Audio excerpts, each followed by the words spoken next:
আজ চলো চিকেনের ভীষণই টেস্টি একটা রেসিপি বানানো যাক। রেগুলার চিকেন রান্না খেয়ে খেয়ে যদি বোর লাগে তাহলে একদিন এটা বানিয়ে দেখো। টেস্ট মারাত্মক হয়। আর এমনই যে চিকেনটা তোমরা ভাত দিয়েই খেতে পারবে তা নয়, রুটি, লুচি, পরোটা, নান, জিরা রাইস, ফ্রাইড রাইস, পোলাও সবকিছুর সঙ্গে কিন্তু পারফেক্ট। আর খেতে এতটাই ভালো হয়েছে আর ভীষণই সফট হয়েছে, দেখেই বুঝতে পারছো তো।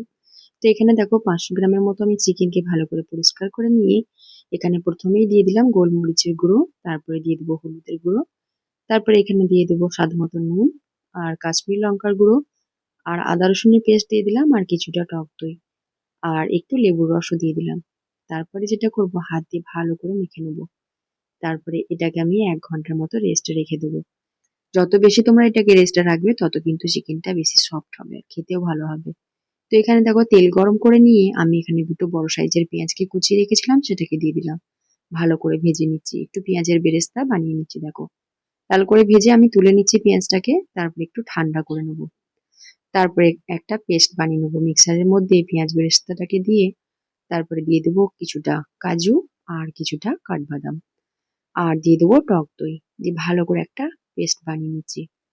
তারপরে আমি কিছুটা তেলের মধ্যে দেখো এখানে কিছুটা গোটা গরম মশলা দিয়ে দিলাম। তার মধ্যে আছে একটু সাহাজিরে, বড় এলাচ, ছোট এলাচ, গোলমরিচ, লবঙ্গ, দারচিনি দিয়ে একটু ভালো করে ভেজে নিচ্ছি। মশলা থেকে একটু গন্ধ ছেড়ে এলে আমি চিকেনটাকে দিয়ে দিলাম, দিয়ে ভালো করে কিন্তু মিডিয়াম ফ্লেমে কষিয়ে নিচ্ছি। 10 মিনিটের মতো কষিয়ে নিয়ে তারপরে ঢাকনা দিয়ে দিলাম, একটু দেখো জল ছেড়ে এসছে।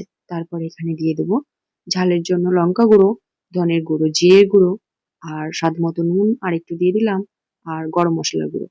ভালো করে আরো কিছুক্ষণ মিশিয়ে নিচ্ছি। 10 মিনিটের মতো ভালো করে রান্না করে নেওয়ার পরে পেঁয়াজ বেরেস্তা আর টক দই দিয়ে যেই পেস্টটা বানিয়ে রেখেছিলাম সেটাকে দিয়ে দিলাম। 2 থেকে 3 চামচের মতো দিয়ে দিলাম। তারপরে ফ্লেমটাকে একদম লো করে দিয়ে আরো 15 মিনিটের মতো রান্না করে নিচ্ছি। তারপরে কষতে কষতে দেখবে মশলা থেকে যখন তেল ছেড়ে আসবে তখন আমি এখানে হাফ কাপের মতো জল এড করব। খুব বেশি কিন্তু জল দেওয়া যাবে না। হাফ কাপের মতো জল দিয়ে দিলাম গ্রেভির জন্য। তারপর আমি এটাকে ফুটতে দেবো 15 থেকে 20 মিনিট, একদম লো ফ্লেমে ঢাকনা দিয়ে দিলাম।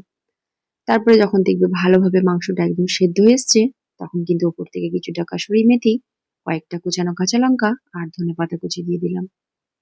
আরো কিছুক্ষণ ফুটিয়ে নিলাম। তো তৈরি হয়ে গেল টেস্টি মোগলাই চিকেন মশলা। তো তোমরাও একবার এইভাবে বানিয়ে খেয়ে দেখো, না বানালে কিন্তু টেস্ট বুঝতে পারবে না। আর অবশ্যই কমেন্টস করে জানিও কেমন লাগলো।